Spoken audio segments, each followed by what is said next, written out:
past the camera, which was an interesting look. Just like I keep forgetting that I am not supposed to look into this thing. I am supposed to look down here where we are. So I'm like, hello. So you look into the camera if you like, just to freak everybody out a little bit. No, it's weird. It's weird. Okay. It is weird. I always find it weird when they do it on Eurovision. Like when performers on Eurovision start staring right down the barrel of the camera, like they're performing to the people at home. I'm like, no, you have an audience in the theatre you're performing in. Stare at them. Don't look at me. And the audience just looking at them like, they are just looking into the camera. That's like here. No, it's like weird. You engage with your audience in front of you, not me. They're not going to do that. They are weird. Do you want to introduce our podcast before we go anywhere? I can do that. Yeah. Hi, everyone. Welcome to all the films we judged before. I'm Katie, and that over there is wonderful Lily Kay. I am wonderful today. That's good. You're always wonderful. And you're lovely. And we are getting close to 2 things. Okay. One is a bit uncertain, but the other one is 100% sure. Okay. And do you know what's happening on the 15th of September? Do you know, funnily enough, I do, just because I went through some messages with a friend of mine this morning, and I went, oh, that's when that is. Do you want me to say it? Mm-hmm. It's our 1-year anniversary. Yes.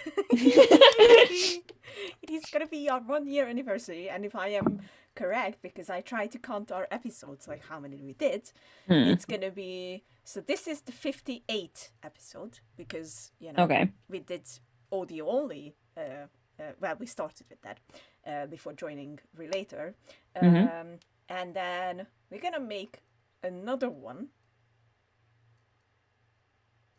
and that's going to be the 59th. Okay. And that should be coming out around the 15th, if I'm correct. Wait. Okay. I don't know specifics. Well, and you're just doing before 15th. I didn't check the calendar. I should have waited. I will check now. It's here. The magic of a laptop. We are a professional podcast. Nearly a year we've been doing this. So the 6th, oh my god, like double 1-year anniversary, and it's gonna be our 60th episode. Hooray! What a great. Yeah, so we have to do something special, I feel. Oh god. I don't know what. Don't ask me that. I don't know either. But we'll figure it out.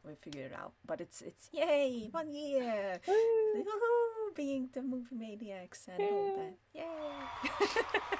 I'm gonna put like applause and everything. iMovie applause sounds. Yeah. Just pulling them all together. So yay. I thought that you're not gonna know, so I was like, oh my god. Oh, surprise. But no, I literally, because I knew it was coming up soon. I knew it was like mid-September. I didn't realize it was the 15th. Okay. But I was going through some messages with like old messages with a friend of mine on Instagram, and I saw that he had posted when we put our first episode up, he posted it on his story. Nice. And I saw it came up on my thing, and I was like, oh, that's the 15th. Okay. Yeah, I thought that we missed it. I'm not gonna lie. For some reason, no. I think it was around this time you came to me with the idea. Yeah. I think so too. Because I came to you, and then it took us like 2 weeks or 3 to do the first one. Yeah. We were pretty quick. Yeah. You know, we didn't mess around. We were like... Didn't mess around. No. Bam, bam, bam. What the fuck is happening? Pew, pew, pew, pew, pew. But anyway, that's gonna be exciting. So we're gonna prepare something. Don't ask what, but something will happen, I guess. Something will happen. Something will happen. The more you know, then. It might be just a compilation of my jokes.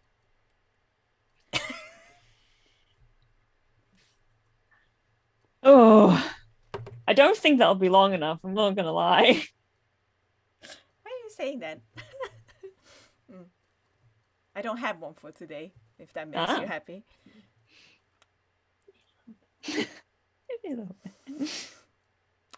This is where our friendship ended.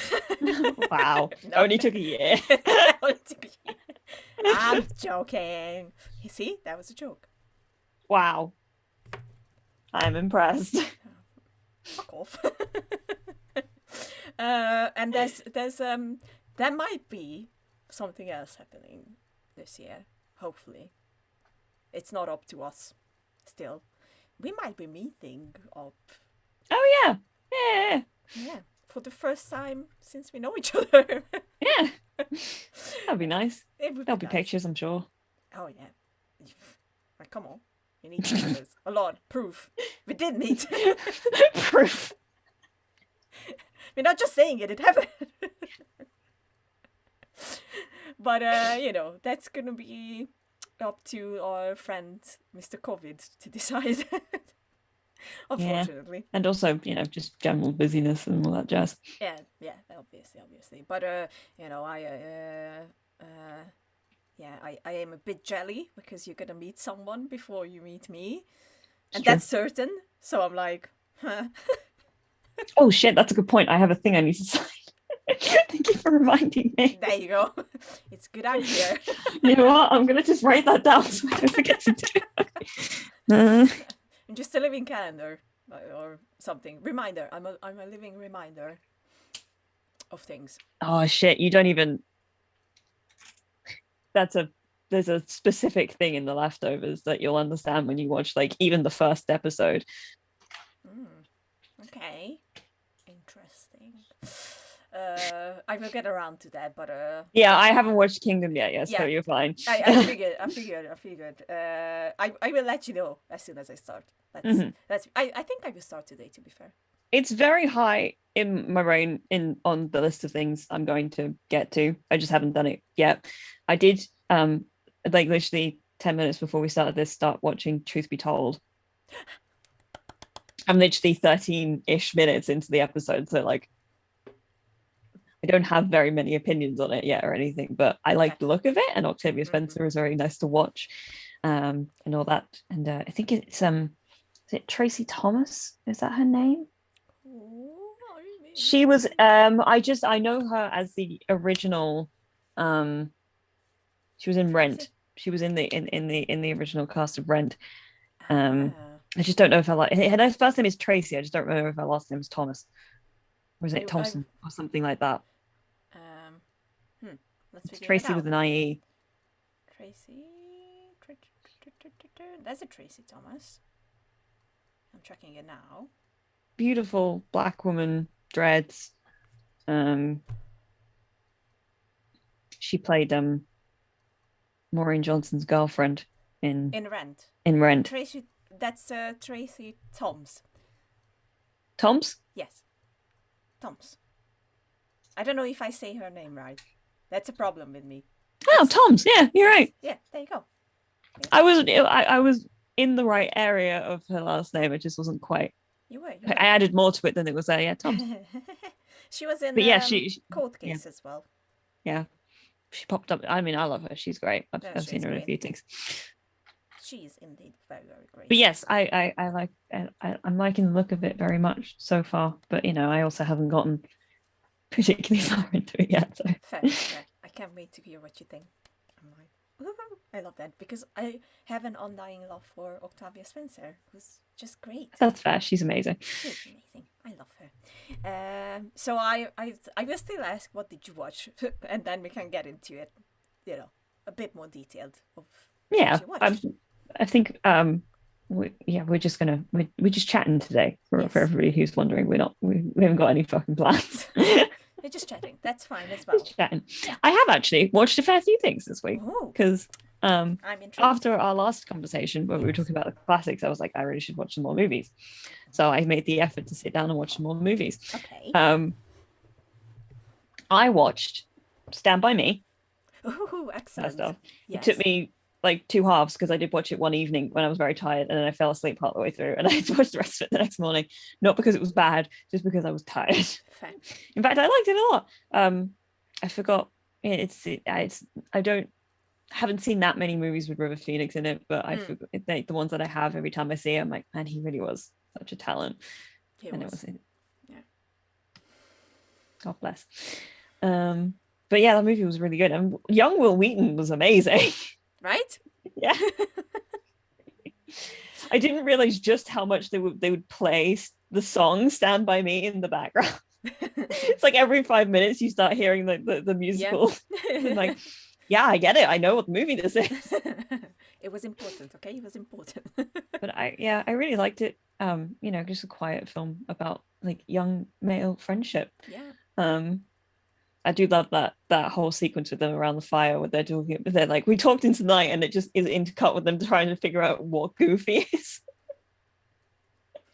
What the hell is he? Yeah, that was a good one. I mean, it was like, I don't know if I know why exactly it was that much of a classic, but like it's very good. Yeah. And it's one of those ones you're like, oh, it's kind of maybe it was kind of built into it that it's got that sort of classic feeling to it. Yeah. I don't know. But after that, what did I watch? Oh, I watched Forrest Gump. That was the other one that I watched. I was like, I woke up the next morning, I finished watching Stand By Me. And then I was like, okay, I'll sit down and I'll actually put Forrest Gump on it. And it was one of those movies that reminded me why I like movies in the first place. Yes. I did. I tweeted about it. I was like, this is just one of those ones where it's like, I was sitting there watching it, like, I can imagine being on that set and watching just this take place, because it is just sort of magic, and it's about like just life and the goodness of people, and things, I don't want to say working out in the end, but it's like also sad in a lot of places. I'm just crying at the end of it as he's talking to Jenny. Yeah. It was like Jenny. So many Jennies, who didn't entirely deserve him. I won't lie. Like, no, he's much more good. Patient and good compared to, especially as like it was when she left after she's like, yeah, I do love you. I was like, oh, come on. And then she just leaves, and I'm like, she just leaves. And then she does like a apology, but it's like really blanket apologies, like, I'm sorry for all the things I did to you. It was like, could you be more specific? She did a lot of bad things, like, come on. I mean, her background is also I understand. I understood everything about her character, and it was very well drawn, and obviously Robin Wright is wonderful. Wonderful. I'll watch her in anything, really. Yes, yeah. But it was a bit. It was literally after she left, I was like, how dare you do this to him? He just wants to love you. Exactly. And he's actually good. He is great. Forrest is good, great. And he'd look after you and all this stuff. I do love that he just sort of did whatever he wanted. Right? He was just like, I'll just go with the wind. Join the army, sure.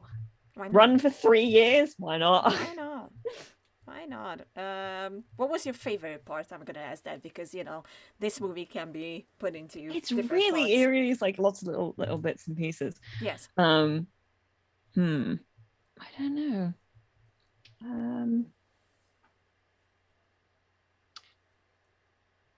I think I'm like turning over all the bits in my head. I did like him going to get the Medal of Honor and being accidentally dragged into the anti-war protest, and then Jenny coming out and running through the I liked that bit a lot. And that's what I think about the war.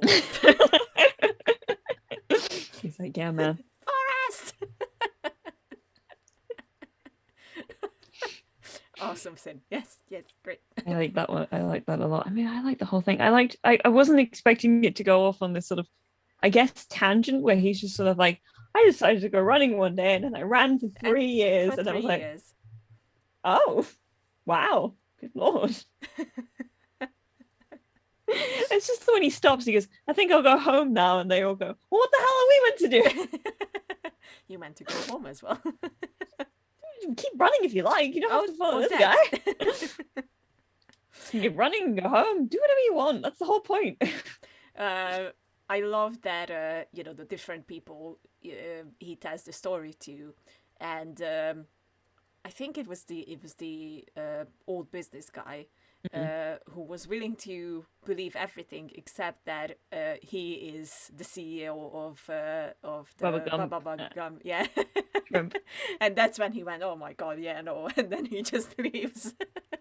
I'm like, but you believed everything else? Like, it's the fact that he's so sweet and simple that he just sort of tells a story and you're like, oh, there's no malice to you. Of course none of this is a lie. Yeah. Why would it be? So I know that people have talked about it a lot, but like that Tom Hanks in that scene where he finds out that he has a son and he does that thing where he's like, is he like, and it's like, Jesus. Yeah. Just incredible work. Tom Hanks is the best. Tom Hanks is the best. I mean, I think we can all agree on that without a question. I got a bit teary just thinking. Yeah, I know. Oh wow. I know. I think, well, I think you're not gonna be surprised, but my favorite part is everything with BB.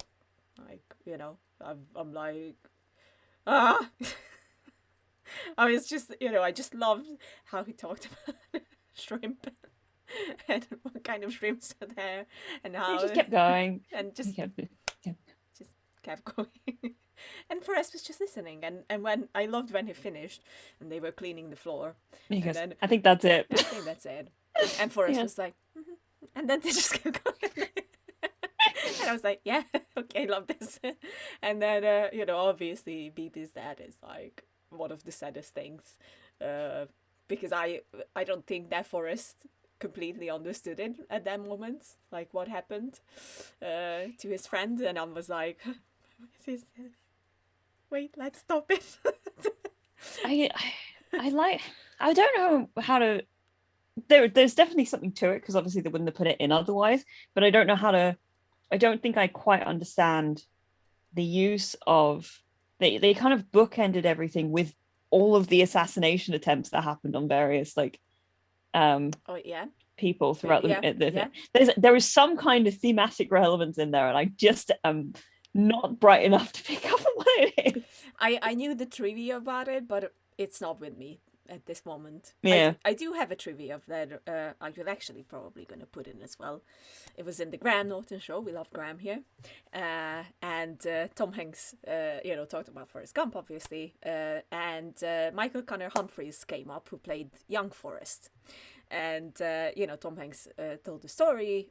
He tells it a lot better than I do, that, instead of teaching Michael to have a certain accent, Tom took up his accent, because his accent in the movie is completely authentic. So that's like how he talks. Just, and the way he tells it, I will send it to you. I will put it in this video because I really love that story. And says, what does your father do? My daddy makes grease. That's what he said.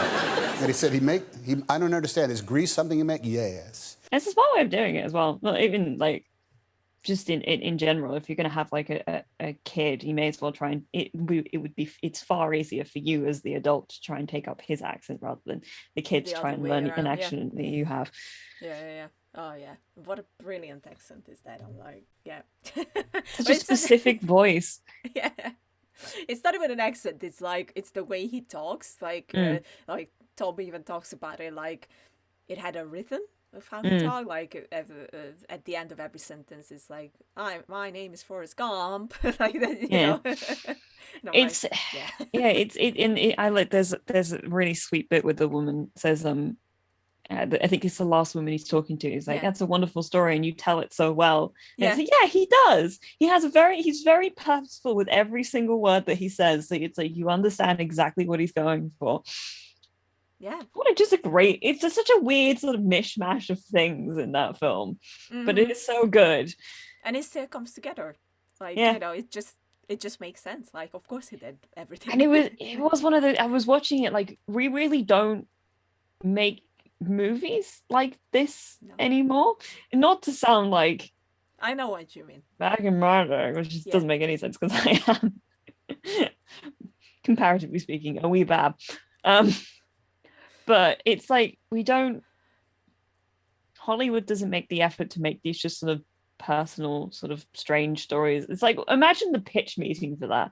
As a kid, he's not very bright, but he just sort of goes with the wind. And also he runs a lot. And you're just sort of like, yeah, we'll put a bunch of money into that. Tom Hanks will come and play. Yeah. These stories are just, they are here. Fortunately, we have stories like this. Watch The Green Mile. I have it. I bought it. Are you showing? I'm going to watch it. It was, it's 3 hours long. I want to be able to sit down and It is 3 hours long, but it's the best appreciate 3 it properly. I was talking to the guy in HMV about it, and he was like, "Oh, I love this movie. I mean, it makes me cry a lot, but I love this movie." That's very true. It is a tearjerker, like even more than Shawshank Redemption. I will say that, and I cried on that like every single time I watch it. But I cry on everything, so it's it's not relevant when it comes to me. But what I like about Forrest is it's so, even if you've seen it 100 times, it just never gets old because it's so pure. It's I love its message. I love it's because I think its message in a way is like, it's not about being smart, it's about being kind and caring at the end of the day. Like, because what is clear is that Forrest cared for everyone in his own way. Like, it's, I loved his relationship with Lieutenant Dan. Yeah. Like, I think that's one of my favorite things in there. And just the feel good. Like, it's all the way through, even when bad things happen in there. It's just a feel good feeling. Like, it's just good. I think there is a trend towards that, more of that sort of storytelling at the moment, particularly in television.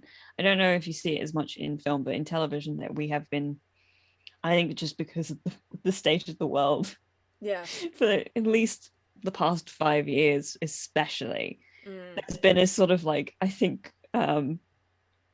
pervasive feeling of like, we just want to be able to tell stories about people being good to each other because it makes us feel better about the state of humanity. Which is why we get things like Schitt's Creek and Ted Lasso, which had just an unbelievably good episode this week. I'm really excited for you to get through when all the episodes come out so we can like talk about the whole thing, because I'm so in love with it. Yeah, I can tell from your tweets. Oh, it's so wonderful. But it's like, I like stories about people who are just trying their best to do, just trying their best. Yeah. And it doesn't mean that from that you don't get, you don't get hardships, and you don't get like people not doing the right thing or people accidentally hurting each other, but you still manage to get this feeling of like, actually we as people tend to try to be good to each other in the end. Like, we do look out for each other, and there's moments of little bits of kindness that we find in each other. And I like stories that kind of exemplify that sort of thing, because it's just sort of like, oh, that's right, we can be good, we can be good, there is hope for the rest of us. It's nice. It really is nice. I think Schitt's Creek actually brought back a lot of memories from like Forrest or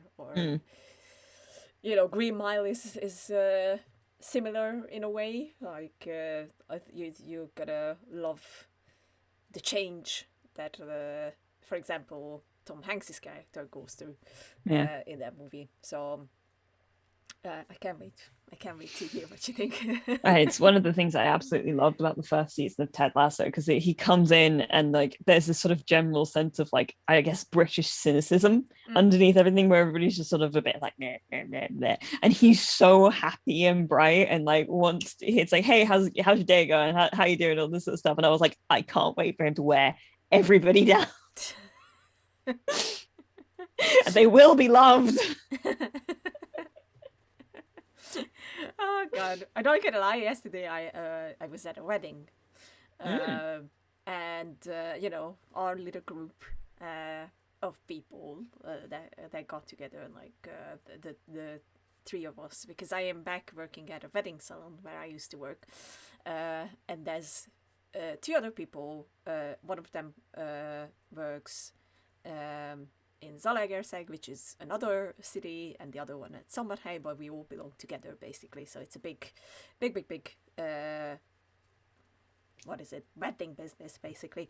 And you know, it's rare that we can get together, and we talked a lot about my experiences in London and the UK and everything, and they were like, but British people, they are just nice. And you know what, I will say that I didn't have any bad experience with British people. I'm not gonna lie.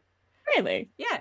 I only have good memories. Like I had more bad experiences with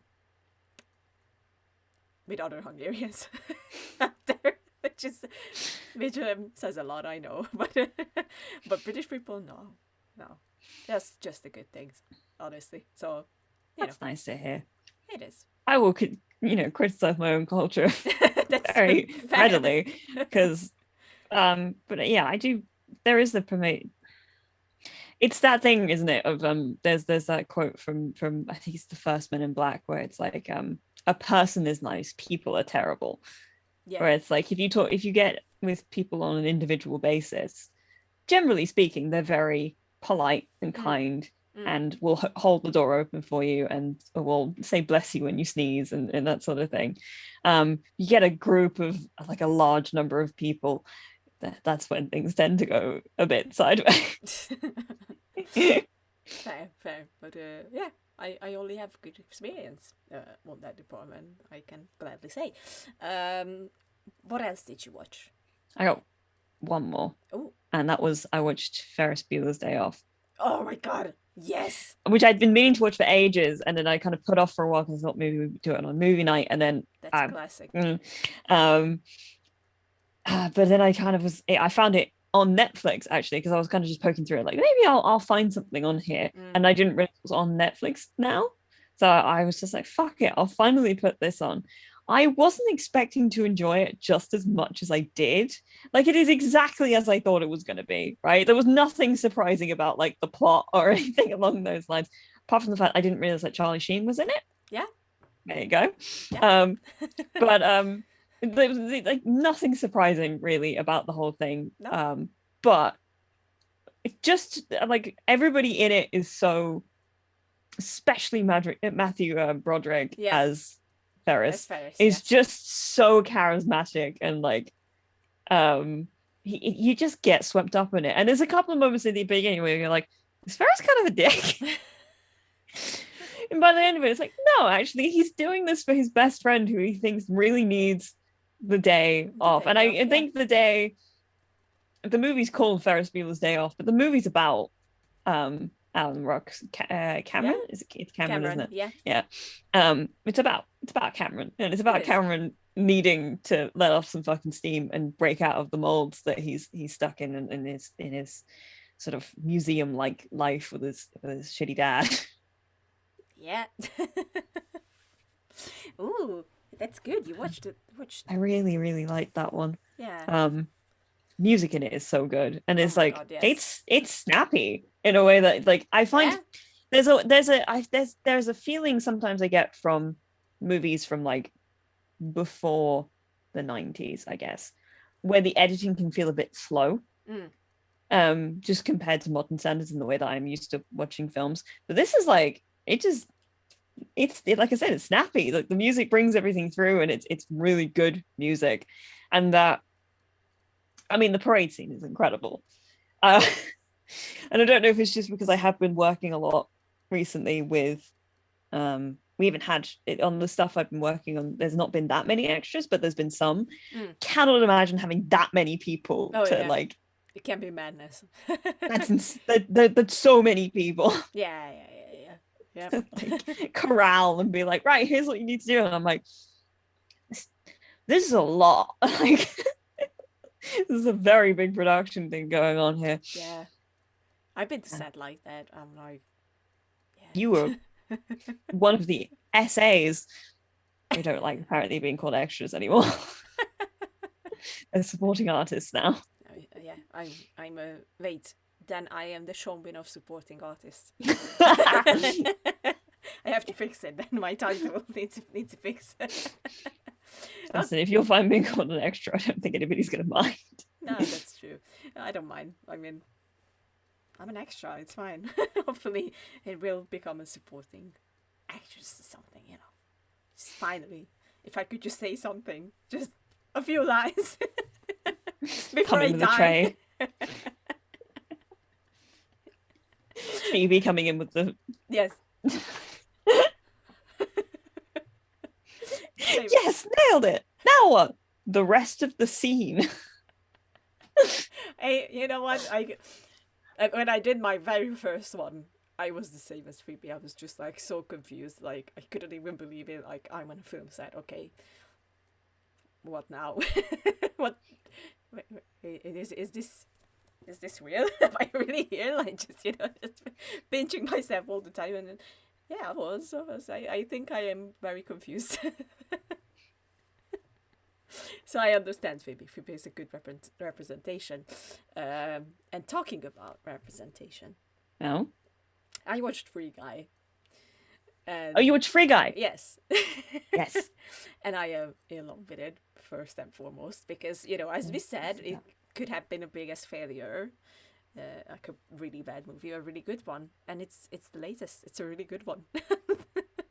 And Ryan is just enjoying the shit out of it, and therefore you are enjoying the shit out of it. Here's my question, because I've been purposely not looking into, because I would like to go see it, but I haven't had I probably end up going seeing it probably like on Tuesday or something like that, because I'm busy in the next few days. But excellent.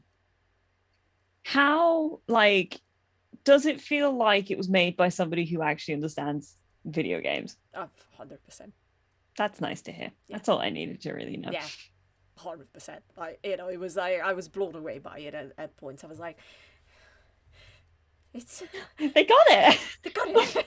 It works. I don't know how much of a hand Ryan had in it, because I believe that he's one of the producers as well. But I feel like he had a lot of say in it, not just on his character level, but the nerdy stuff, let's put it like that. And it feels like it, at least, and he's great, and he enjoys it the same way he enjoys doing Deadpool. Bless you. It's true. I'm sorry, there's so much burping going on. I had garlic bread before we started this, so I'm just sort of like that explains it. I really loved it, and we actually decided that if all goes well and Comic-Con happens, one of the days I will be girl. Good shout. Because it's easy to do. And I will only take one bag on the plane, so I have to think smart how to do it. Smart. I'm trying. But it was really fun, and I think what I love even more than I love the movie, which is it's they are doing these hilarious videos, mainly Ryan Reynolds, obviously. And there was this video about, appreciating the background people, the people who you constantly see in the movie, or even have a few lines, like there's the barista, or there's the policeman, or whatever. And they did an actual little 3-minute long thing about them, where they told their story, who they are, where they come from, and it was I feel seen. I'm not just that one person in the background working on these movies, and we matter just as much because we have to be there as well. But then they did a very hilarious one where they talk about I think it's Ryan and maybe Taika as well. And they are just all sitting there and talking about how important, the people working in the background and everything, and they need to be seen. And then the guy walks in behind them and they start yelling at him like, all the fucking time, why are you coming through this way? Can't you see we are doing an interview? Are you kidding me? Do you right not now? see us shooting? You literally just walked into the shot. What the I am so ticked right now. God I am so keep running my Guys, let's just get right back to it. Who are you? I'm so sorry. But yes, so power of the individual, the value of all humans. Yeah, everybody deserves to be seen, and the thing is I like that this film shines a light on the background character. I was going to say the exact same thing. God damn it. But yes, we love the... And I'm like, yeah, that's hilarious. So yeah, it's peak content. I will say this. I really, really, really enjoyed it. So, to all our nerds, the gamers and everyone, it's the most impressed people. Yes, it's the gamers. The gamers. It's a joy. It's a real joy. I will put it like this. And there was an extra joy for me in there, and it's a cameo. And I've been hearing whispers. I said whispers because I've been seeing like that major cameo, but I actually don't know what it is. I didn't say anything. I just which is very fun for me because it's usually that sort of thing usually gets spoiled so fast. True. I mean, don't look at Ryan Reynolds' page because he spoiled it as well. I don't tend to. Okay, he spoiled if it comes, it's one of those things where it's like if he comes up on my feed, then I would be happy to see. Yeah. But I don't go looking. Okay, don't. He spoiled it. I won't. Oh shit! I spoiled it as well. On our Two Cinephiles page, the Twitter page. So don't look at those pictures because I uploaded them as well. So just don't look back. All right. Sorry, I forgot. But yes, it was excellent. I was very pleased with it. Oh gosh, we're moving again. We're moving Help. again. Wait. Oh god, it's the wall. Okay, Jesus. Wait. Oh, gee, am I doing what it? the fuck is happening? What am I looking at? There. Wait. Oh, right, yeah. So I was looking at this thing down the bottom, and then I looked up and was like, oh fuck, it's a poster. It is. It's Guy. There he is. It's Guy. It's I needed it. That's it's good to have friends at the cinema. Just saying. It's a good shout. That was a wing. Anyway. Yeah, I got that. Thank you. But you watched something else and we didn't talk about it. Is it the Suicide Squad? Obviously. Yeah, I did. I went to see the Suicide Squad I took my little brother and we went to the cinema together. It was a very nice evening. I really liked the fucking movie. It's great. I mean, we spoke a little bit about this, but yes, everybody, I liked the film. I'm actually our mutual friend Michael is running a little sort of D&D one shot this week because we're taking a little week off of I have a running game with him and a couple of other people, but we're taking a week off from our usual campaign stuff to do like an 80s action movie like heist. Nice. And I made my character last night and he got a very excited reaction where I was like, she's a wizard, but I've made her to be a little bit, in my head she's very much like Ratcatcher 2. Yes. Kind of just like quite sweet, a little bit weird. I really like her. It's like, yeah, great. I love Ratcatcher. I love Hartley. She's so great. I love the whole. I really like. Yeah, the whole movie is just very good. I realized like within that first 5 minutes when you see just everything going to shit, I was like, it's been a while since I watched like a sort of almost cartoonishly hyper violent like thing. Like The Boys. Like the boy, yeah. I think The Boys was probably the last time I watched anything like that, and I think I realized I was like, I'm not used to this anymore because it started. I was like, Jesus Christ, Like, and I think if I wasn't so aware that I was in a cinema with a lot of other people, I probably would have been sitting there going, fuck. Just like really like reacting way more. I had to I was sitting there just like, don't make noises because you're in the cinema. And then and I was like, just like poor Pete Davidson's face just gone. You were like Michael Rooker's character. You were just like, the fuck is happening? Jesus Christ. That poor guy. Like, you know, it's good to be James Gunn's friend. You die in unexpected ways. You freeze to death in space. Your head blows up, you know, things like that. It's fun. Poor Captain Boomerang. Okay, okay, James Gunn. I am very upset about that. I was really surprised. I was like, fuck, they've done that, huh? I was very upset about that because I'm not gonna lie. I don't think that Jai Courtney is a particularly good actor, but there are roles that are just for him.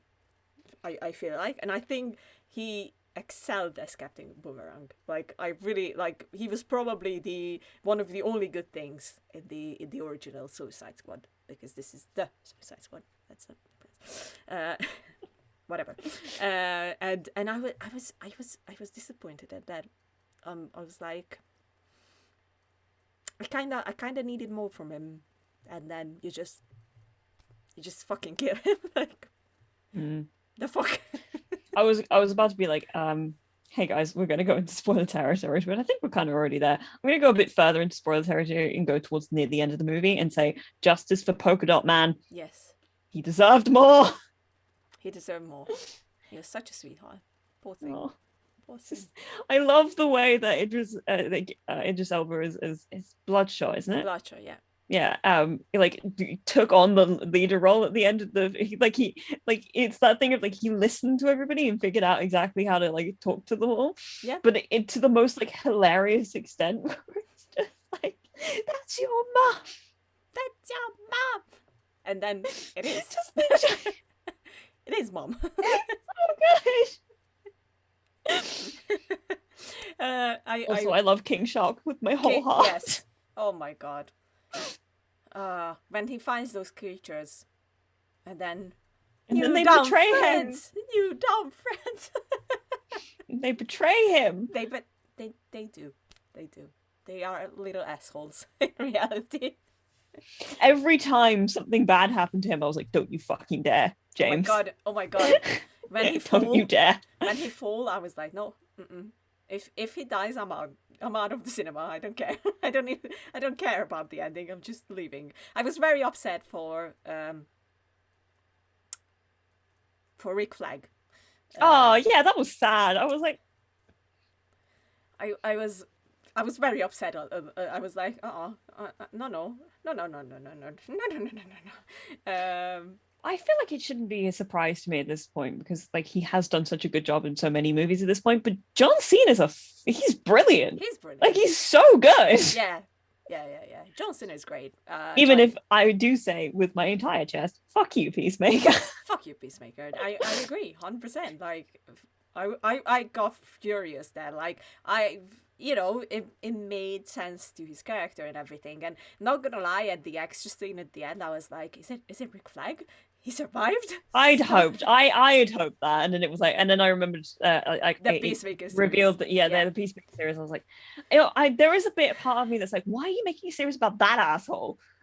Yeah, that's now everyone is guessing if it's gonna be like a redemption for him, maybe, or is it gonna be like a it's the thing I find so interesting about him is that he really is this embodiment of what, like, I think the American military thinks that peacemaking is about, where it's just sort of like, let's just destroy the problem with violence, and it's like, no. And I was sitting there going like, oh, that's like I think there is a way to make that commentary way more biting and satirical than it was. Like, it's there, but I think it needs like there's another level that you could get to with that, where you're really just saying, hey, fuck you guys, this is not how we do things. I mean, James Gunn is just excellent at showing the middle finger and criticizing things in his movies. And that was the only good thing that my dad said about the movie. Because although he loves with all his heart both the Guardians movies, but he just couldn't get into this one. So, you know, the only thing he said is like, he really liked the underlying tones that was put in there. Like, he was... I think he was genuinely surprised by them. And I was like, well, that's James Gunn for you. That's like, you know, I was expecting them to a certain level. Like, you know, when it's revealed that obviously it was the Americans. Surprise! It was the Americans all along. The Americans were the bad guys the entire time. Who would have guessed? Who would have guessed? But you know, I think well, I love this man. I love what he's doing in his movies. Like, you know, I love his crazy mind. What is it in the trailer? A crazy, beautiful mind of James Gunn or something like that. I don't remember the tagline. I don't but remember. I've saw the trailer once. So. Yeah, fair. But it's true. It's true. I will just highlight one scene that I lost it there. I think it's brilliant. When Bloodshot and Peacemaker are racing of who's gonna kill more people in the camp. And that's not even the hilarious part. He's not dead. Oh, he's dead. No, it's afterwards when they see him yeah. having tea, and they're like, "This is the resistance unit," and it's just like, "Oh dear." Oh dear. And then And in my Cushing head, comes I'm in like, and "Well, he's that like, wasn't entirely your fault. You were given bad information. I would have blamed that on Amanda." Which I honestly, actually, my favorite scene was the team overpowering Amanda and just smacking her over the head. Just smacking her like, bye, shut up. And the woman who did it just being like, "Get back to your seat, Dale, you fucking asshole." Oh god. But that scene, this is the resistance. Yes. And they're like, oh. Aw. And they just walk out and everyone is dead. And they're like, I think I do have to agree with you. I remember you said this before. I think this is my favorite version of Harley as well. right? It's very good. And here's what I want for the next like thing for Harley. This version of Harley, but they finally give her a girlfriend in Poison Ivy. Yeah. Please, I want to see this Harley get to be like just But super gay with Poison Ivy. Yes, we need a really good Poison Ivy though. Like, we do need a really good Poison Ivy. I saw an amazing cosplay of Poison Ivy by this like I don't remember who it was now, and I think I just like literally came across it on like Twitter or something, so I have no idea who it was, so I'm sorry, but it was this beautiful black woman playing Poison Ivy, and I was like, you know what, that's a really good idea. Yeah, I think I saw that one as well. We have Make to her black. her. Yeah. Oh my god, yes. And very gay. Very gay. Very gay. I need that. Like I watched the animated series finally. And I've heard really good things about that show. Glorious. Honestly. Like and we all know that Margot Robbie already wants to do this. So it's right there. Come on, guys. Just, you know, take the offer. Just go with it. Just we're happy. We are very happy with it. So just come on, bring it in. I want Poison Ivy. I want Poison Ivy, and I want Harley. And I want them together. I want them to marry. It's just and let them just live out their lovely lives. Happy days. I do love that they have like really. I think they that was one of the parts of Harley that they really nailed in that movie, is the fact that she won't take anything happening to children. Like she's a villain, but like no, nothing to do with children. It's the fact that he's like, we'll take like the fucking president say that we'll send the men and women and children to the tower, and he turns around and it's just like, look, man. I was like, and on the lookout for red flags. Yeah. I was like, I shouldn't even be surprised at this scene. Like, it makes perfect sense. It's hardly. I think I read that sequence afterwards when she takes out the guy with her like legs after she just did that. She just did that. Yeah, it was James Gunn telling the story on Jimmy Kimmel and how frustrated. Also, I will add this as a side note quickly, that I love that James Gunn is like me. So when he gets really excited, he starts to talk louder, and I do that as well. I notice that when I get really excited, I'm just becoming louder and louder. You start yelling. Yeah, I know. And he's the same, and I just love that. I just love that guy.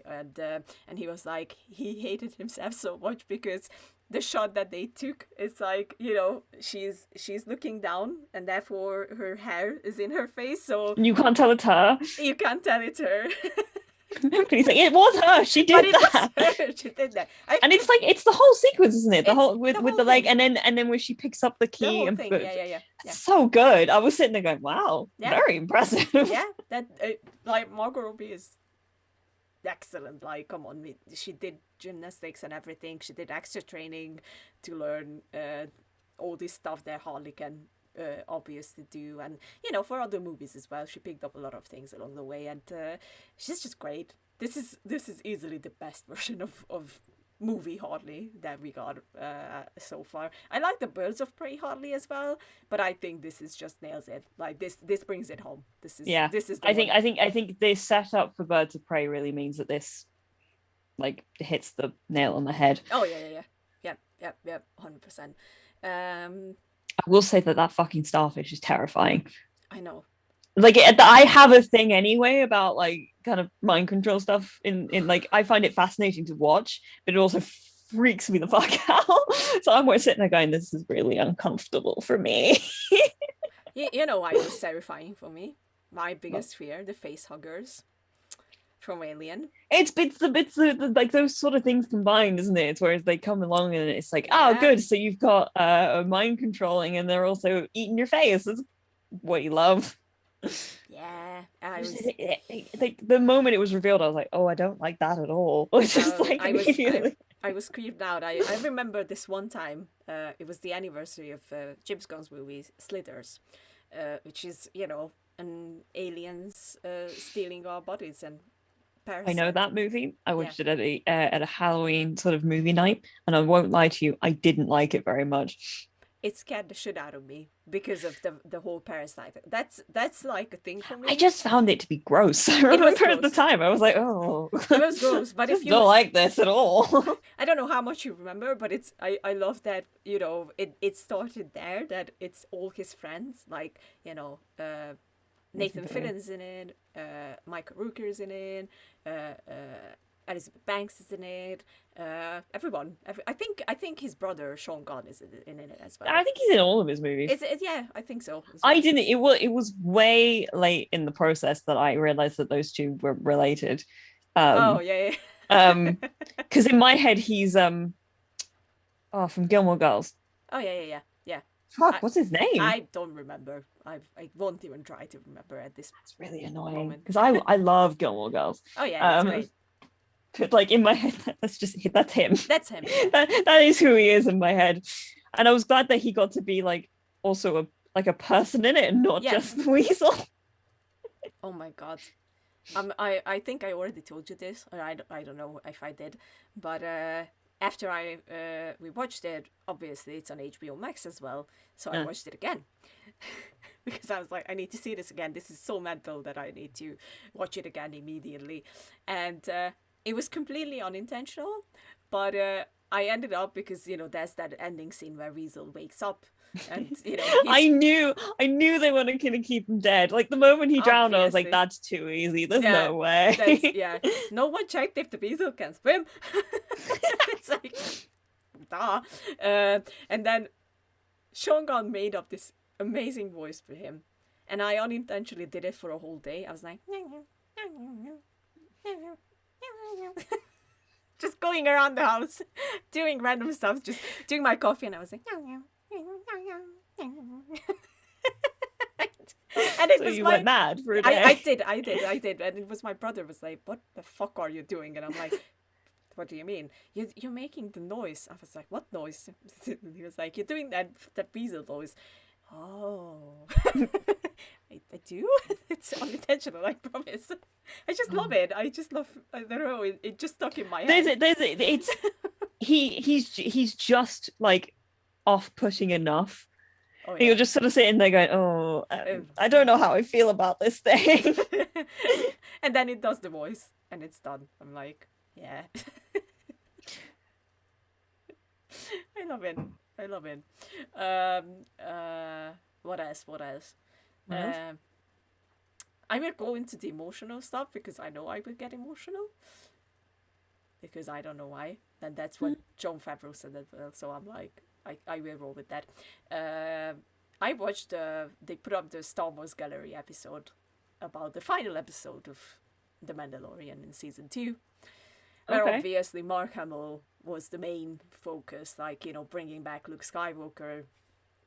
And I went into it because I was just interested to see how they did it. You know, they explain obviously the whole process, like how they had to keep it a secret and whatnot. And it got very, very emotional very fast. And I blame Jon Favreau. I was like, why are you doing this to me? And it got to that point. It's a good 40, almost 45 minutes. So it's like heaven, Star Wars heaven.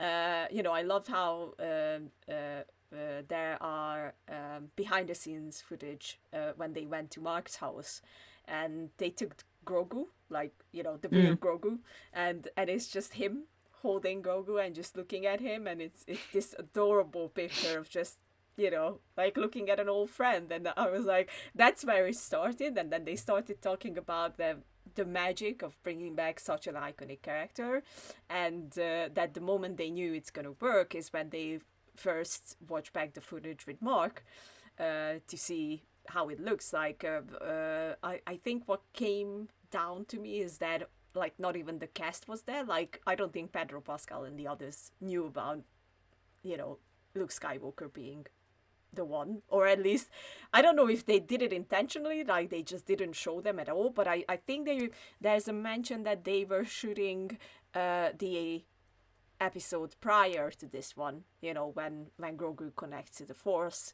and Boba Fett and all of them have to, you know, defend the stormtroopers.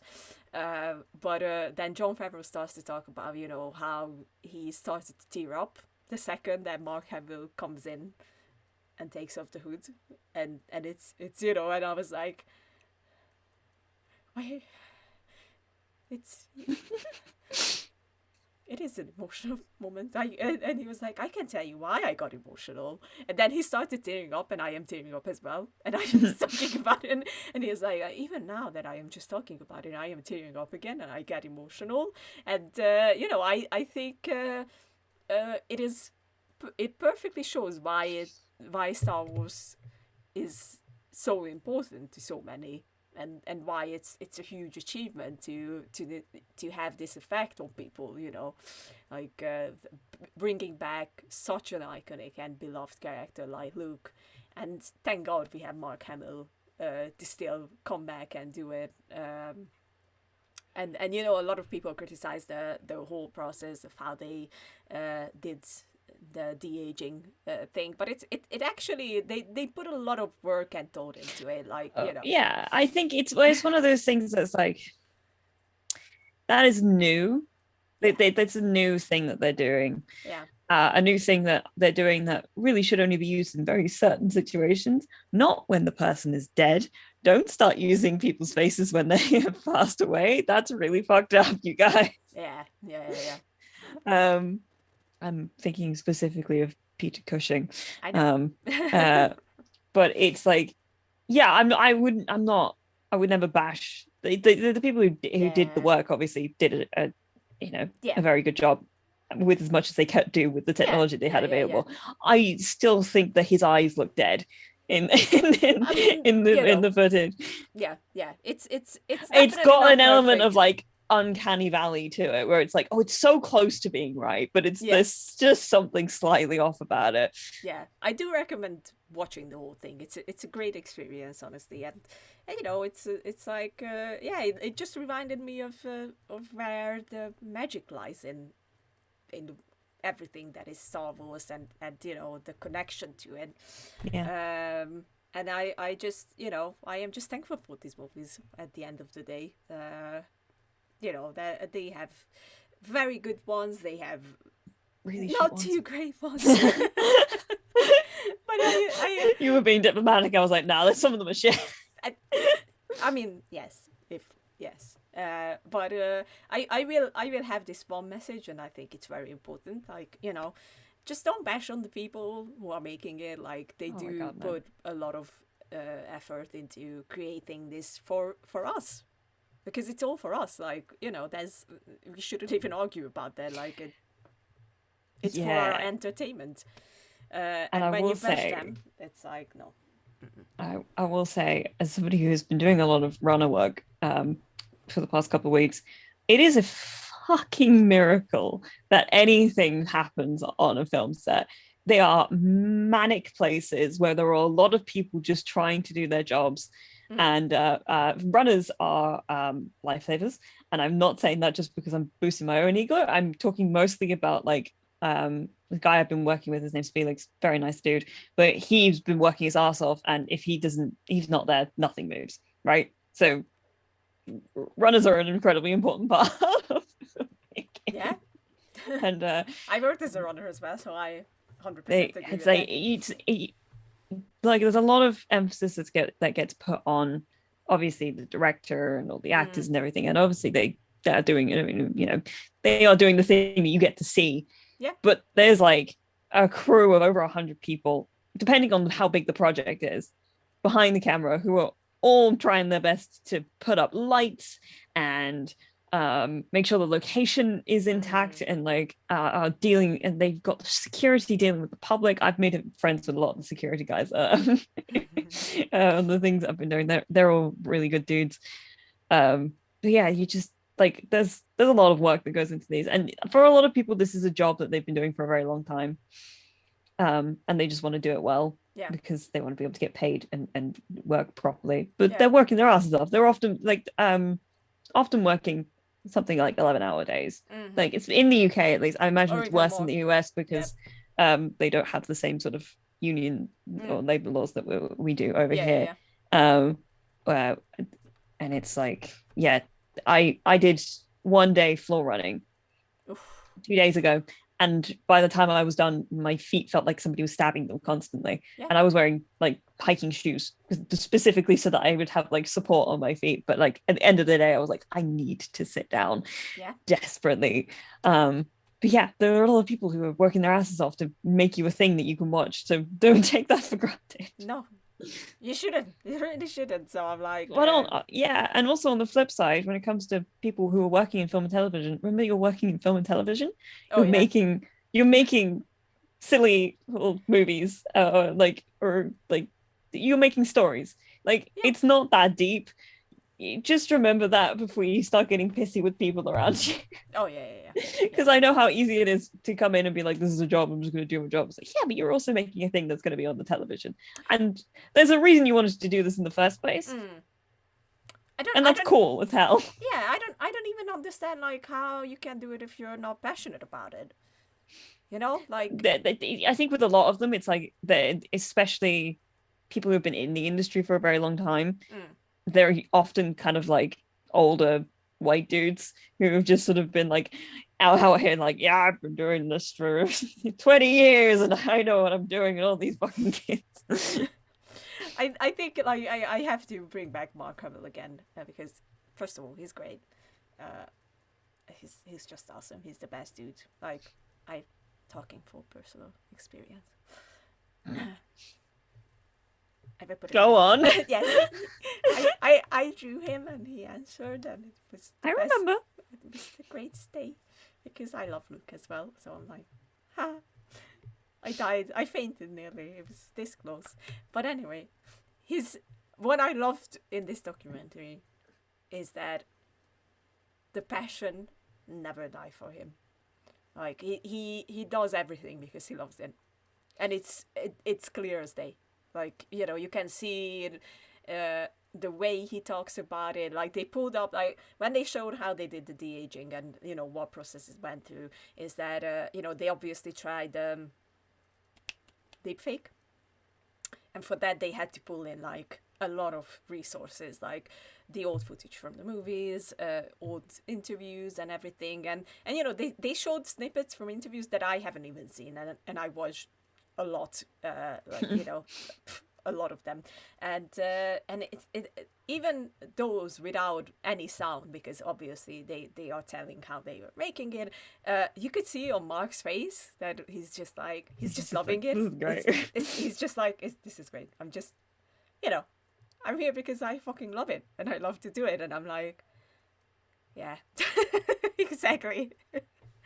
That's why when we say that, even if you're how did you call it, supporting artist or background artist? Supporting artist. Supporting artist. It's like, you know, like, obviously I would freaking enjoy if I would finally have a speaking role, and I nearly did. Thank you, COVID. But at the same time, even if I can just step on the set as a support artist or a runner, I just feel great. It's magic. It will never stop being magic, you know. I love it with a fiery passion. So I'm like, I'm just grateful all the time when I can do it. I'm like, okay, yeah, this is fucking great. It's a mad circus of people just trying to do their best to get the thing done before the end of the day. yeah, obviously, but it's, you know, it's still like, this is just great. We're making a movie or a TV show, whatever, and it's just awesome. But I watched one more thing. Okay. And I binged that. I'm not gonna lie. I was drawing and I was binging, and I watched Sex Education finally. Ah, yes! What a good fucking show! Right, because you messaged me because you didn't realize that Gillian Anderson was his mom. I didn't want to reveal that, but now you did. So yeah, well, I'm shaming you for it because I really don't understand how you managed to like not put, like, it's her. She looks so different. I was like, wait a fucking second. At episode 8, I was like, 8 episodes in. That's Gillian Anderson. What the fuck? Oh god. But yes, that was the revelation. I was like, I love that show. I adored it. Like, you know, obviously I've seen snippets from it, and one of the snippets I saw, and I think I even sent it to you, is when they talk about asexuality, and I think that scene is just, dude, don't even. When they put that in the trailer for season 2, and like, but they didn't like give the context to what the scene was, but like everybody who knew immediately, like, oh, that they've actually like did an episode about asexuality in this like show about, like, you know, teenagers and hormones, and you know, it's, and I was sitting there going, I cried. I fully cried the first time. I was like, oh god, this is a lot. I completely understand. This means things. Yeah. I completely, like, you know, that I think that was one of my favorite moments. I love Eric with a passion. Eric is just, I love him so much. He's the greatest. Like, you know, I'm not even gonna argue with anyone about it. Eric is the greatest character for me. I mean, you're right. He's so great. He is, like, come on. Otis was he fell into the trap that a certain lady I am reading about fell. Right. You know what I'm referring to. He's a teenage boy still figuring his shit out. You know, that's why he's fucked up a few times, but I think he's on a path to like being the best version of himself, I reckon. Oh, like 100% agree. Like, I was only mad at him for. Yeah, I mean, there was a couple episodes where it was like, you're being a real dick here. You are. Yes, he was a real dick, and I don't know if you've ever seen that those messages, but like, I died at the season final of season 2. The performance of, is it Romeo and Juliet? I can't actually remember. Romeo and Juliet, yeah. I was dead. I was like, this is just too good. It's so funny. It's horrendous, but so funny. I was dying. I was dying at that. I was like, okay, this is great. But I cried. I'm not gonna lie, because I was very hopeful that they're gonna turn Adam around. And they're turning him around. Yeah, and then when he ran in, and you know, said that Eric, can I hold your hand? And I was like, like I know that there's criticism out there for like this kind of repeated narrative of like closeted bully takes out all of his internal homophobia on out with the sort of gay kid, like because that's the thing that's been done a lot, and it's not, I think, as prevalent. I mean, it is a thing that happens, but it's like it perpetuates a narrative that it's like, oh, it's okay that this person was being this much of a asshole and like an abusive piece of shit because actually they were when it's like, I think that I really like Adam, and I really like what they're doing with him, and I'm hoping that he gets to go more down this route of like actual like growth and like making up for past mistakes and other sort of stuff, and not even mistakes, past behavior, because it was it was like, you know, very conscious decision that on his part. I think he's so, especially where he ends up at the end of season 2, he's so cute. Like sweet and dumb. Like I loved when Ola when she told him that you know, I love you because you're my friend, and he was like, you're my friend, and then he just picked her. I was like, oh my god, this is my friend. Just, you know, and that was genuine happiness, because let's be fair, like I never looked at Adam's bullying Eric as a homophobic thing. Like I think it was all rooted because in the relationship he has with his father. Yeah. I for me at least, it always came down as that, because let's be fair, it was only Eric he bullied. Well, that's what we see mainly, and there were other gay kids in there are other gay kids in that school, so I'm like, nah. I think it was because Eric was like the most open and like, I guess, flamboyant or camp of the ones that you see. Eric turning up to the prom at the end of season 1 in that incredible outfit, so good. Just I cried. Phenomenal. I was like, oh, yeah, tears up. And can we say this with like my full chest? End of season 2. Fuck Isaac. Fuck that Isaac. kid so much. Just like I was so pissed. I was so pissed at that scene. I was like, you little shit. And it's like, yeah, I understand that in his mind, he's like trying to protect her because he's only seen the snippet of Otis when he was at his worst, like being the absolute worst version of himself. But that's still a boundary you don't fucking cross. You don't go into somebody else's phone and like decide what they get to hear. Like that is not your... No, fuck that. It's just absolutely get the fuck out of here. Yeah. It's not on. No. I was pissed at that scene. I was like, no. We get more soon. Yes. We get more soon. Yes, I was pissed at myself again, because, you know, obviously I was like, I looked at IMDb, but I didn't open the episode guide, so it said 24 episodes. And, you know, I was like watching it, and it was season 2, the finale, and then it ended, and I was like, that wasn't 24 episodes, right? Where's the rest? And I was like, I went to my brother and I was like, where's the rest? And he was like, season 3 is coming out on the 17th of September. And I was like, what? What? Look, it's only like 3 weeks. It's fine. But I was like, what? I want to see it now. I need to know. What? Do I have to punch Isaac in the face? What the fuck? Yes. Yes. Duh. But I want to see Adam and Eric, and I want to be happy for them. And I want to see how interesting and like complicated they make that relationship, because like that relationship is going to be very. There's some waters that need to go through that relationship, right? Yeah. Murky, strange waters, and I want them to like really dig into like the weird place that they came from to the place that they're at now, because this is a relationship that I like the look of, but I also know probably won't last the duration.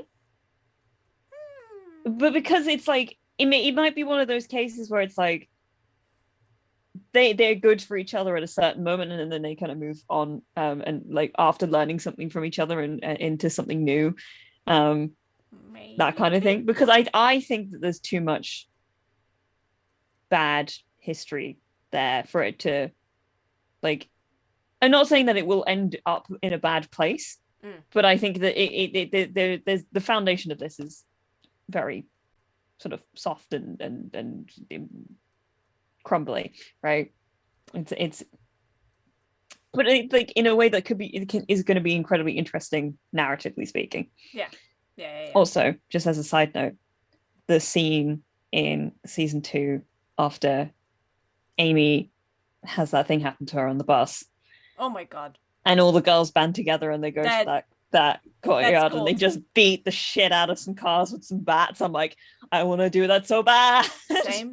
Same. That was a gold scene, and the other gold scene was at the end when they all waited for her so she can get on the bus, and I lost it. I was like, yeah. I think they're playing. I said playing. It feels like the wrong word for especially that that storyline, but they're going to be doing more with that. I sure hope in so. season 3. Because obviously that sort of trauma doesn't go away particularly easy, and I like how it seems like so small, comparatively speaking, but it still has such a massive impact because it's awful and it is awful. Horrifying. But like if you told it to somebody, they'd be like, oh, that's gross, and they might kind of downplay it, but it's like no, the show goes, no, this is terrible. Like it's not. It is a form of assault actually. And the fact that no one did anything on the bus, that's what I mean. For me, I was like, no, this just doesn't fly at all. I've been watching a lot of I don't know if you ever heard about it, a show called What Would You Do?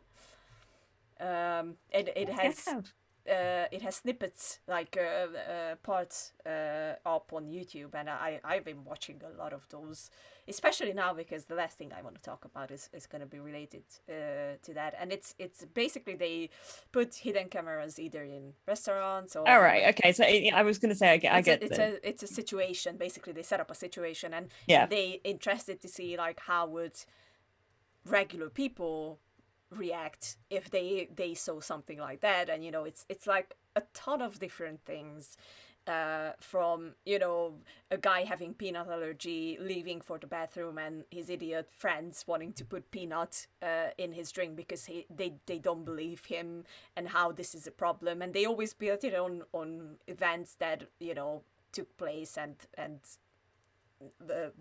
were outrageous basically. Or there was this case where a woman called the police on a babysitter who was black, and the 2 kids he took care of were white, and they took these scenarios and they put it into motion with great actors and see how people would react.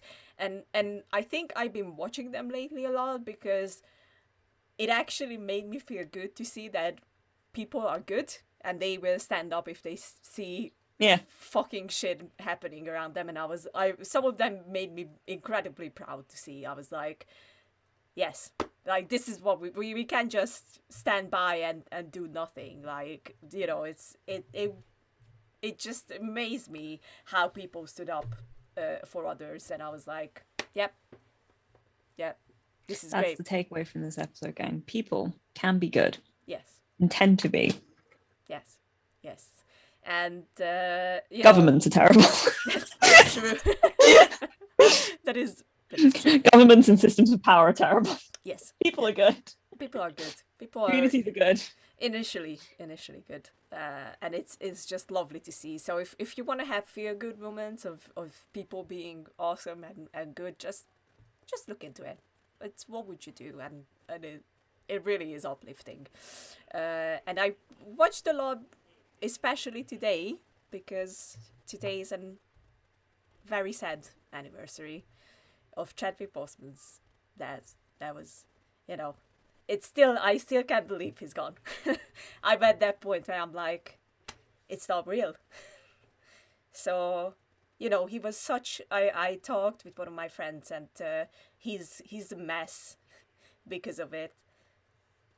I am too, as you can tell, and I can't comprehend what Chadwick meant to the black community, but he is being a member of the black community. He was like, he was kind of a hero for us, and they did a lot of situations in these recent things that I watched on What Would You Do, where would you stand up for a black person if you've seen them being mistreated, either at shops or restaurants or whatever, and it was just you know, it was great to see that people do stand up and say that enough is enough. And I think Black Panther and Chadwick definitely is something that helped that move forward as well. And it's just, you know, I honestly can't believe that he kept it secret. Like no one knew about it, not even his castmates, or, you know, especially not us. And people bullied him when he started to show the signs of not being well. I remember that case as well, and I'm like, you know, I think there's a lesson there as well. Like, never judge anybody by their looks or what's happening with them, because you don't know. You simply don't know. And he was going through his hardest times, and I just watched the interview today, and it definitely didn't arrive at the right time, where there was apparently 2 fans of Chadwick. They had terminal cancer as well. And Chadwick talks about them like it was 2 young boys. I think I don't want to get their names wrong. I think Ian and Carter. One of them is definitely Ian, and you know, he kept the contact with them, and their parents told him that they are trying to hold on until the movie comes out, because they wanted to see it so bad, and that's why they were fighting every day. And you know, I think definitely now, looking back at it, like how he talks about them, and knowing that he was going to the same battle as they were, and you know, obviously they didn't make it, so they never seen the movie, but Chadwick kept keeping the contact up with them, and making sure that they knew that it's in good hands. And you know, I will link the interview in the description, but we miss you, King. That's the message. And I got really emotional over it. That's okay. It was lovely. Well said. I think back now to a kid, and just, you know, waiting for Christmas to come, waiting for my birthday to come, waiting for a toy that I was going to get a chance to experience, or a video game. I did live life waiting for those moments. And so it put me back in the mind of being a kid, just to experience those 2 little boys' anticipation of this movie. And when I found out that they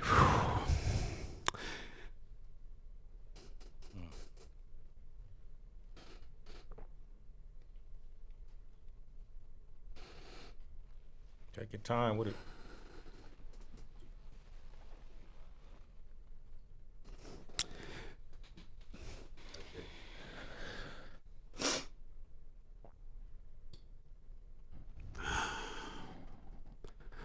Yeah, it means a lot.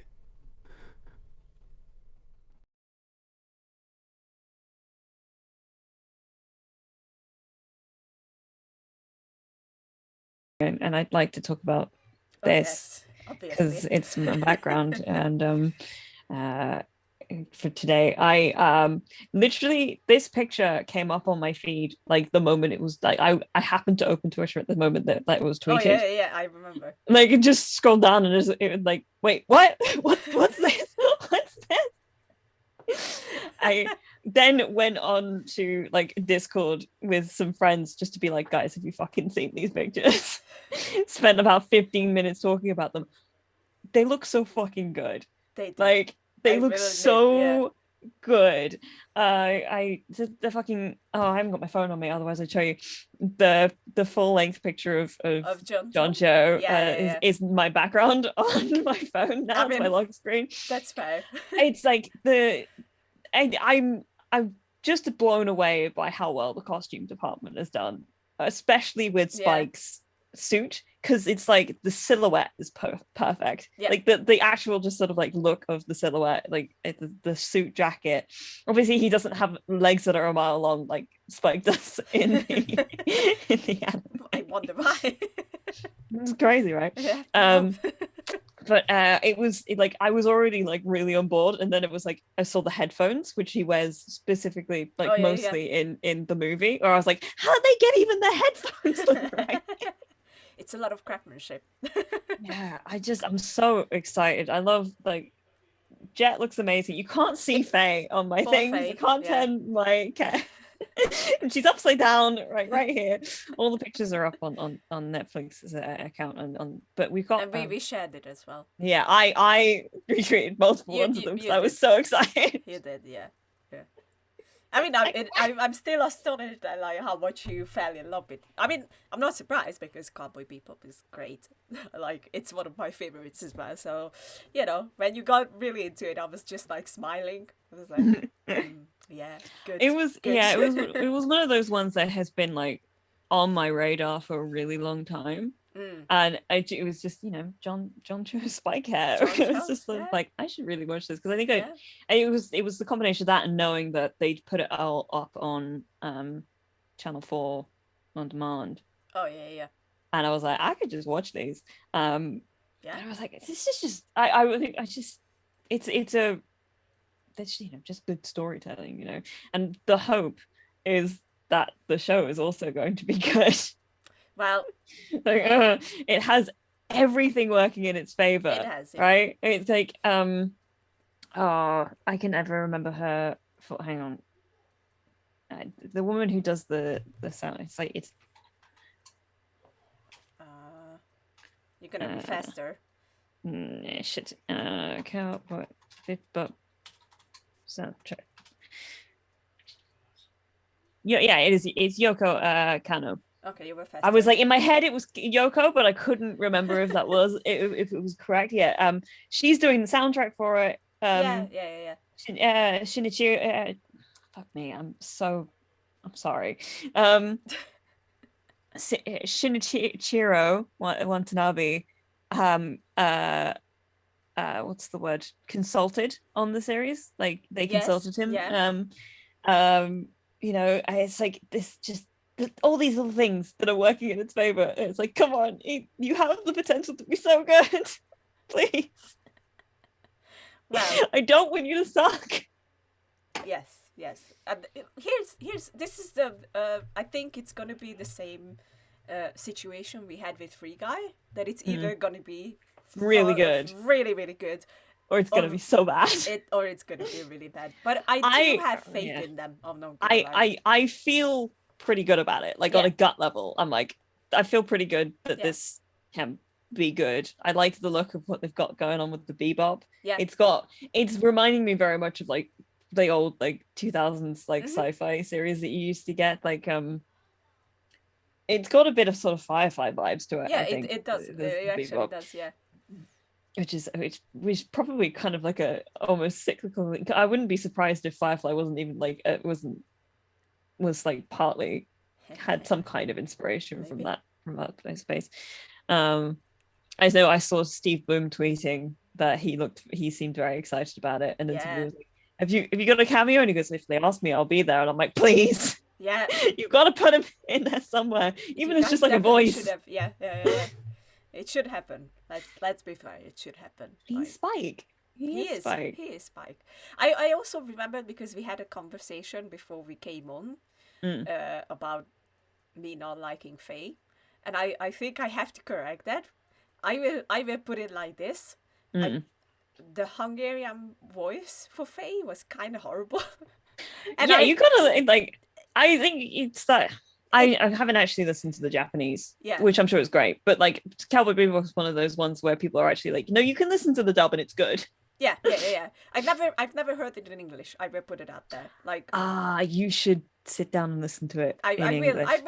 I'm planning on watching it again, and that's going to be on English, not in Hungarian, because you know I told this before that we are actually very good at dubbing, like excellent. I think we are on the number 2 or I think we might be on number 1 on the list as the best ones who would do the dubbing, because Hungarian we are the best ones. We are the best ones because you know Hungarian we have so many more words at our favor than, for example, English or many other language. So you know it's pretty good. It's pretty good. It's easy to sync up Hungarian sentences with other ones, and I think they just got Faye's voice wrong in the Hungarian version, and I think that was the thing that annoyed me.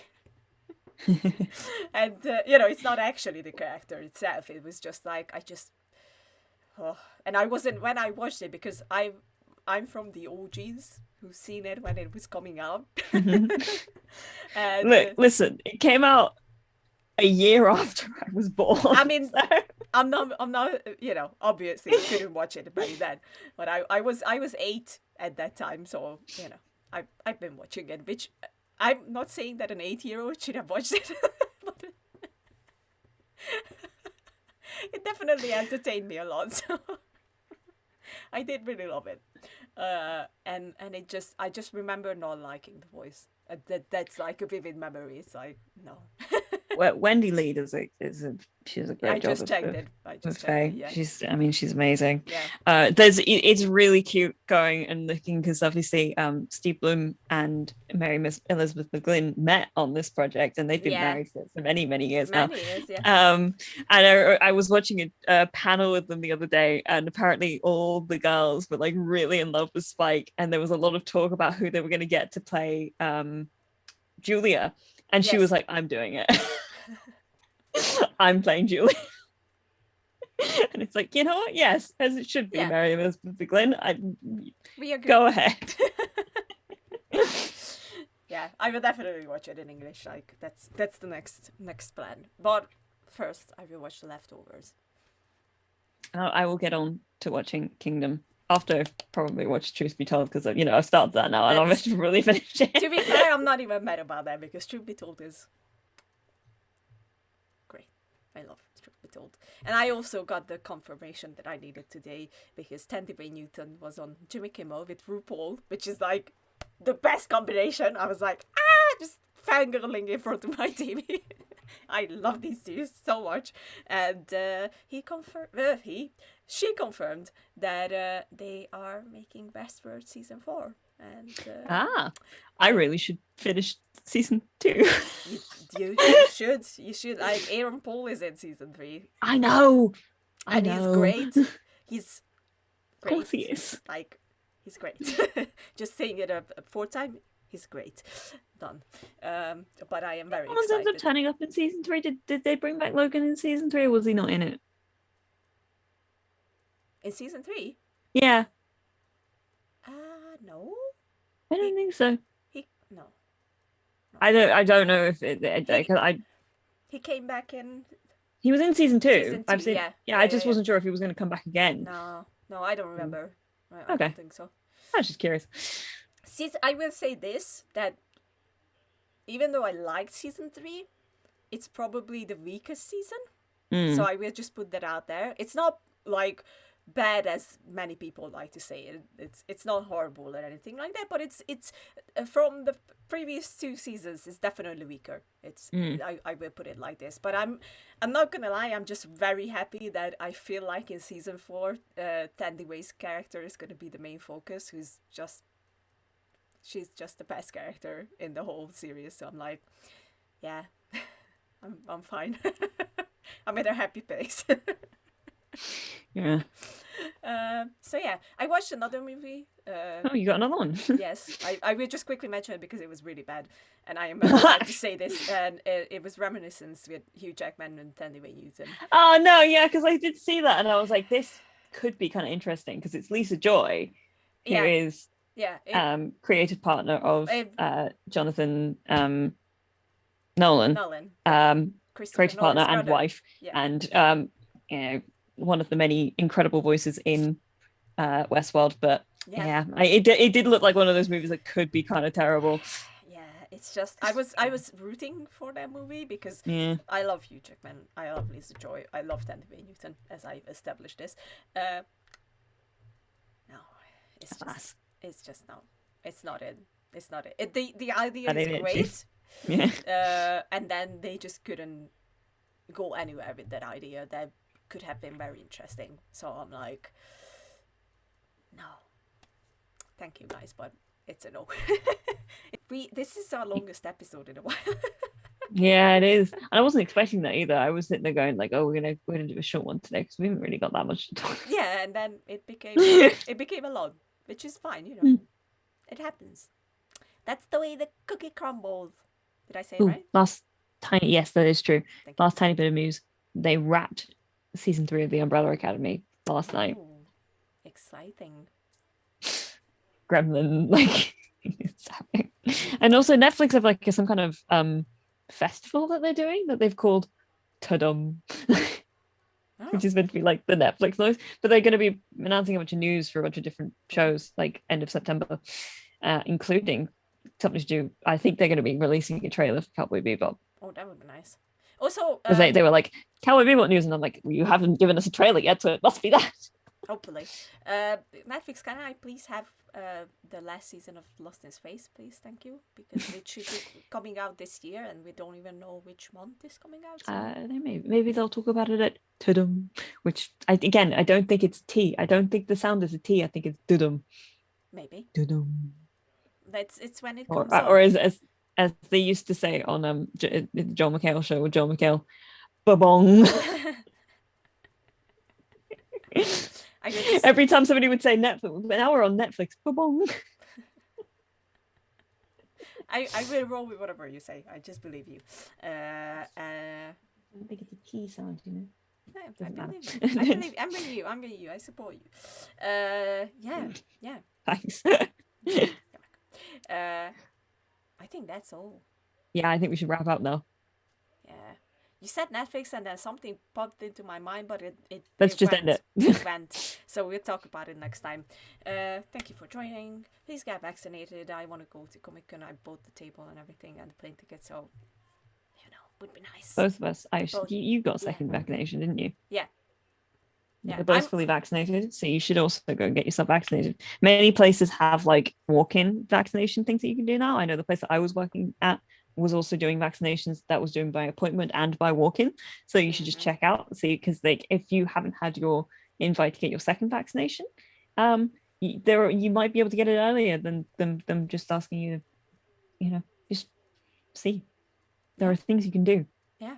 Please. And the you want to stop the spread of the Delta variant. Yes, please. Also, before we go, I realized that I looked at my hair. They just confirmed that the old car 2 is coming. They did. So that was the one that I wanted to put it out there. That was news that I saw and I went, there are going to be a lot of people that I follow on Tumblr who are going to be very excited about this news. I am very excited. I would like to be able to see that movie before I see the entire movie in GIFs this time. Yes. It would be nice. It would be a nice change, but because none of that movie was a surprise to me because it had been gift to hell on Tumblr, so I kind of watched it. Was like, none of this is entirely surprising, but it's good. It's very good. I will be also. That's my second cosplay. I'm ready. Andy. Yeah, I'm ready. Yeah. Hopefully see you guys at Comic-Con, and we're gonna come back with another episode. We'll be back next week. Because we're gonna have our 1-year anniversary, so we are preparing something for that. I don't know what. No, definitely don't. We're not being coy. We really don't have any idea. We don't. So bye. Don't know what this is.